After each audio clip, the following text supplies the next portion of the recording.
Oh, hi. Welcome to another read along. And tonight's read along is another part of The Wind in the Willows by Kenneth Grahame. I'm not actually at the riverside, but it looks like it. Tonight in our read along, we're starting chapter 2. I've got a really bad sore throat still, and there's a song in here. Normally, I give songs the best I've got. I'll give it a go, but there aren't any promises. Okay? So we'll have a try. Here we go, about 10-15 minutes of chapter 2. The Open Road. Ratty, said the mole suddenly, one bright summer morning, if you please, I want to ask you a favour.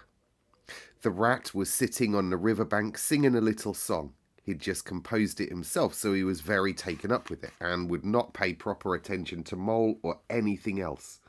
Since early in the morning he'd been swimming in the river, in company with his friends the ducks, and when the ducks stood on their heads suddenly, as ducks will, and he would dive down and tickle their necks, just under where their chins would be if ducks had chins, till they were forced to come to the surface again in a hurry, spluttering and angry and shaking their feathers at him. For it was impossible to say quite all you feel when your head is under water.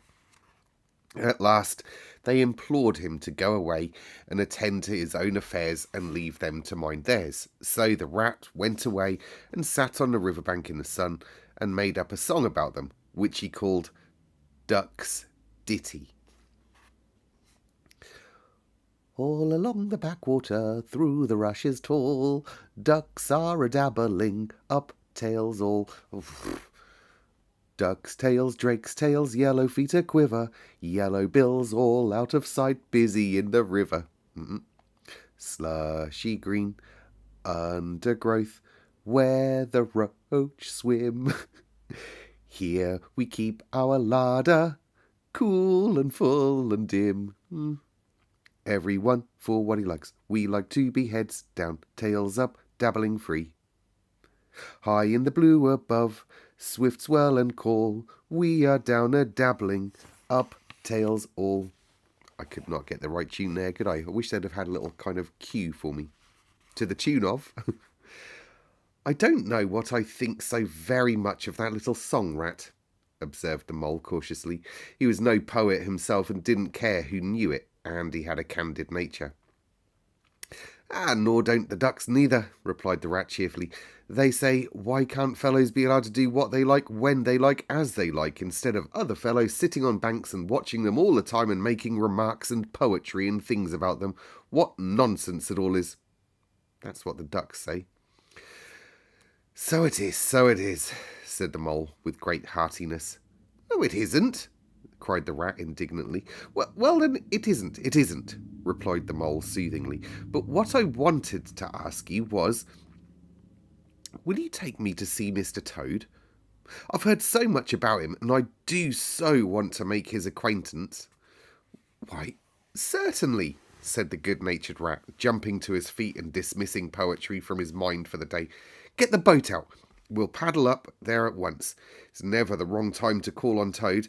Early, late, he's always the same fellow. Always good-tempered, always glad to see you, always sorry when you go. He must be a very nice animal, observed the Roll, as he got into the boat and took the sculls while the rat settled himself comfortably in the stern. He is indeed the best of animals, replied Rat. So simple, so good-natured, and so affectionate. Perhaps he's not very clever. We can't all be geniuses, and it may be that he is both boastful and conceited. But he has got some great qualities, has Toady. Rounding a bend in the river, they came in sight of a handsome, dignified old house of mellowed red brick, with well-kept lawns reaching down to the water's edge. Ah, there's Toad Hall, said the rat, and that creek on the left, where the notice board says private, no landing allowed, leads to his boathouse, where we'll leave the boat. The stables are over there to the right. That's the banqueting hall you're now looking at. Very old, that is. Toad is rather rich, you know, and this is really one of the nicest houses in these parts, though we never admit that as much to Toad. They glided up the creek, and the mole shipped his sculls as they passed into the shadow of a large boating house. Here they saw many handsome boats slung from the crossbeams or hauled up on a slip, but none in the water, and the place had an unused and a deserted air. The rat looked around him. "I understand," said he. "Boating is played out. He's tired of it and done with it. Wonder what new fad he's taken up now. Come along, let's look him up. We shall hear all about it quite soon enough, I'm sure." They disembarked and strolled across the gay, flower-decked lawns in search of Toad, whom they presently happened upon resting in a wicker garden chair with a preoccupied expression of face and a large map spread out on his knees. "Hey!" he cried, jumping up on seeing them. "This is splendid." He took the paws of both of them warmly, never waiting for an introduction to the mole.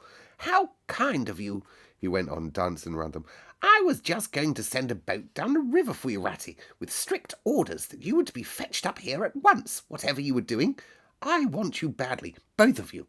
Now, what will you take? Come inside and have something. You don't know how lucky it is you're turning up just now." "Let's just sit quiet a bit, Toady," said the rat, throwing himself into an easy chair while the mole took another by the side of him and made some civil remark about Toad's delightful residence. "Finest house on the whole river," cried the Toad boisterously. "or anywhere else for that matter," he could not help adding. Here the rat nudged the mole. Unfortunately, the Toad saw him do it and turned very red. There was a moment's painful silence, then Toad burst out laughing. "All right, Ratty," he said, "it's only my way, you know. And it's not such a very bad house, is it? You know, you rather like it yourself. Now look here, let's be sensible. You are the very animals I wanted. You've got to help me. It's very important." "It's about your rowing, I suppose," said the rat with an innocent air. "Getting on fairly well, though you splash a good bit still. With a great deal of patience and any quantity of coaching you may—" "Oh, pooh, boating," interrupted the Toad in great disgust. "Silly boyish amusement. I've given that up long ago. Sheer waste of time, that's what that is. It makes me downright sorry to see you fellows, who ought to know better, spending all your energies in that aimless manner. No, I've discovered the real thing, the only genuine occupation for a lifetime. I propose to devote the remainder of mine to it, and can only regret the wasted years that lie behind me, squandered in trivialities. Come with me, dear Ratty, and your amiable friend also, if he will be so very good, just as far as the stable-yard, and you shall see what you shall see." He led the way to the stable-yard accordingly, and the rat following with a most mistrustful expression, and there, drawn out of the coach-house into the open, they saw a gypsy caravan, shining with newness, painted a canary yellow, picked out with green, its wheels red. "There you are," cried the Toad, straddling and expanding himself. "There's real life for you, embodied in that little cart. The open road, the dusty highway, the heath, the common, the hedgerows, the rolling downs, camps, villages, towns, cities, here today, off up and somewhere else tomorrow. Travel, change, interest, excitement. The whole world before you, and a horizon that's always changing. And mind, this is the very finest cart of its sort that ever was built, without any exception. Come inside and look at the arrangements. Planned them all myself, I did." The mole was tremendously interested and excited, and followed him eagerly up the steps and into the interior of the caravan. The rat only snorted and thrust his hands deep into his pockets, remaining where he was. It was indeed very compact and comfortable. Little sleeping bunks, a little table that folded up against the wall, a cooking stove, lockers, bookshelves, a bird cage with a bird in it, and pots, pans, jugs and kettles of every size and variety. "All complete," said the Toad triumphantly. Said the Chode, pulling open a locker. "You see, biscuits, potted lobster, sardines, everything you can possibly want. Soda water here, baccy there, letter paper, bacon, jam, cards, dominoes, you'll find," he continued as they descended the steps again, "you'll find that nothing whatever has been forgotten when we make our start this afternoon." "I beg your pardon?" said the rat slowly as he chewed a straw.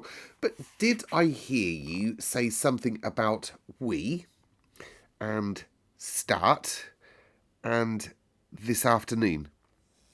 "Now, you dear good old Ratty," said Toad imploringly, "don't begin talking in that stiff and sniffy sort of way, because you know you've got to come. I can't possibly manage without you, so please consider it settled and do not argue. It's the one thing I can't stand.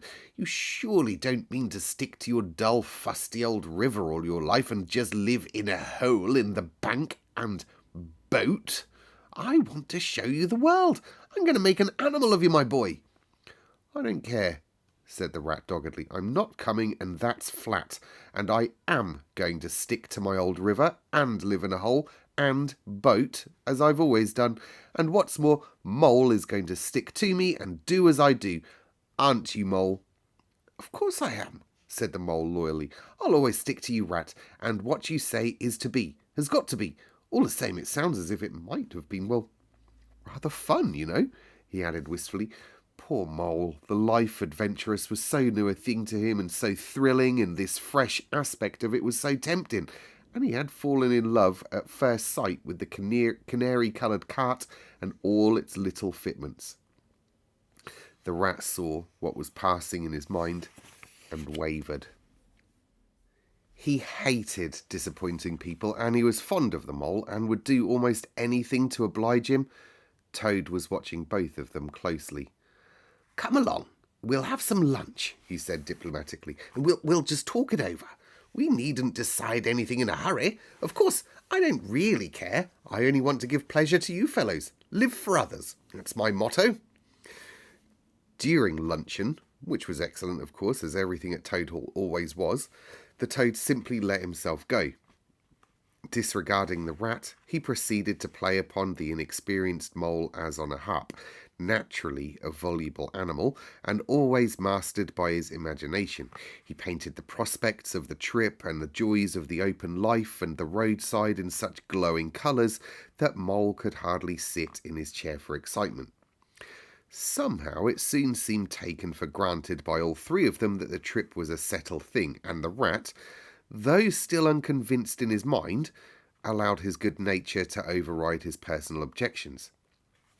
He could not bear to disappoint his two friends, who were already deep in schemes and anticipations, planning out each day's separate occupation for several weeks ahead.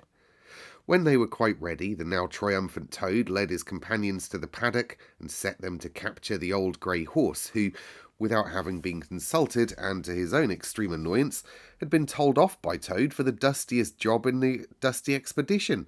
He frankly preferred the paddock, and took a great deal of catching. Meantime, Toad packed the lockers still tighter with necessaries, and hung nose bags, nets of onions, bundles of hay, and baskets from the bottom of the cart. At last, the horse was caught and harnessed, and they set off, all talking at once, each animal either trudging by the side of the cart or sitting on the shaft as the humour took him. It was also a golden afternoon. The smell of the dust they kicked up was rich and satisfying. Out of thick orchards on either side of the road, birds called and whistled to them cheerily. Good-natured wayfarers passing them gave them good day or stopped to say nice things about their beautiful cart, and rabbits, sitting at their front doors and the hedgerows, held up their forepaws and said, "Oh my, oh my, oh my." Late in the evening, tired and happy and miles from home, they drew up on the remote common, far from habitations, turned the horse loose to graze, and ate their simple supper sitting on the grass by the side of the cart. Toad talked big about all he was going to do in the days to come, while stars grew fuller and larger all around them. And a yellow moon, appearing suddenly and silently from nowhere in particular, came to keep them company and listen to their talk. At last they turned into their little bunks in the cart, and Toad, kicking out his legs, sleepily said, "Well, good night, you fellows. This is the real life for a gentleman. Talk about your old river." "I don't talk about my river," replied the patient rat. "You know I don't, Toad, but I think about it," he added, pathetically, in a lower tone. "I think about it all the time." The Mole reached out from under his blanket, felt for the rat's paw in the darkness, and gave it a squeeze. I'll do whatever you like, Ratty, he whispered. Shall we run away tomorrow morning quite early, very early, and go back to our dear old hole in the river? No, we'll see it out, whispered the rat. Thanks awfully, but I ought to stick by Toad till this trip is ended. It wouldn't be safe for him to be left to do it himself. It won't take very long, his fads never do. Good night, Mole. The end was indeed nearer than even the rat suspected. There you go. That's about halfway through the chapter. So, I know, Gorilla, you like to always have a little idea of how many episodes there's going to be. So I'm thinking that if most of the chapters are like 2 Mr. S episodes long, and there's 12 chapters, 12 times 2...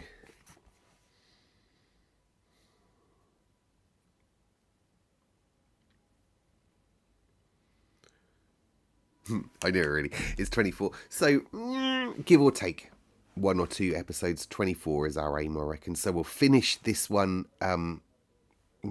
toward the end of November.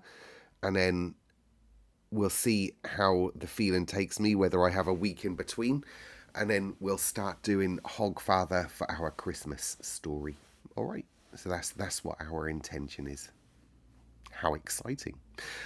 Let's think. I haven't really got anything interesting to tell you because I haven't done anything. Like I said, I am still, even though I don't look it, I'm still feeling pretty rank and rough. So I'm just literally staying in like this. I went for a walk last night to the shop. Messed me up. I've literally been asleep all day today. And the shop's only down the road. What else have I done? Nothing. That's it. That is it. What a life. Although I am now on my holidays from school for 1 week. Today's Saturday for me. And yeah, so I've got now a week off school. So I haven't got any plans. I need to go into school at some point just because I've got so much stuff that I didn't finish because I've just been off for a week being poorly. So I'm going to have to go into school at some point. And then next weekend, I'm going to go to the city. And I'm going to have a night in the city, which is exciting. Whoop, whoop. Anyway, what are you up to this weekend? Are you doing anything exciting? Let me know. Let me live through you. Are you doing anything exciting this weekend? All right. Okay. I'll leave the riverside now and go back home. Did it fool you? I don't know. I haven't found this before. It's amazing. I might see what other pictures I can put in the background, but this is cool. Look at that. Oh, is that a fish there? Might be Mole and Ray just there. Look, mightn't it? You never know. Over there. That's where Badger lives. Over there. That's where the way is to Toad Hall. How exciting! All right. Okay. Love you lots. See you all tomorrow. Bye.